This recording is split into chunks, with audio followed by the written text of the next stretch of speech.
yeah, I put on this event. Well, I just posted about the event on Facebook. Basically, it snowed the night before, and I thought, oh, wouldn't it be funny if it was purely for a joke. I posted it on the meme student page, and then I woke up the next day and just looked out the window because I live near the park and saw that hundreds of people were there. I was like, oh wow, but I really didn't expect it to be like that. You all go home presumably, and then what happens? Did you get a knock on the door?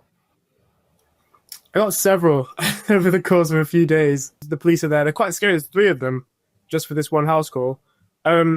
They barged straight into my room, uninvited by me, and say, "Are you Mr. Watts?" I was like, yeah, I'm not going to lie. And then they say, "We want to come down to the station." I was like, okay, am I under arrest? Have I committed a crime? They don't answer that. They just say, "We'd just like to come down to the station." I was like, okay, do I have to? It's like, you don't have to, but if you don't, we're going to make you eventually. I was like, okay, what kind of law is this? What? They just wouldn't answer. They just like, "We advise you to come down at 7 p.m. tomorrow." And then they just left. So I was like, okay, I'm obviously going to go down.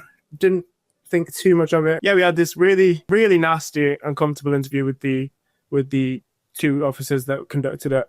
Where they not only tried to antagonize me, incriminate me, but also blame me for deaths of thousands of people around the country. Didn't they say to you about something about a number of people who had died of COVID since your snowball fight? Yeah. Like, so nationally, they it was like, do you know in the business meetings where someone writes down a figure and they slide it across the table when you look? That's what they did. He wrote down like 3,000 or so people. Or he wrote down the number 3,000, slid it across the table and said, "Mr. Watts, do you know what this number means?" And I was like, no.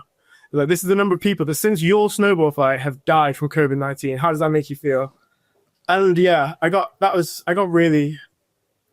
upset at that moment just because, A, that's a national number of deaths. B, on the event that I made, I literally said, this can count as your 15 minutes a day of exercise in a public area. Everyone wear your gloves and masks, socially distance, which it pretty much was. Just to be blamed for deaths of people. It's like, is it murder? Are you accusing me of murder here? Are you implying manslaughter? Like, it wasn't fair, I don't think, at all.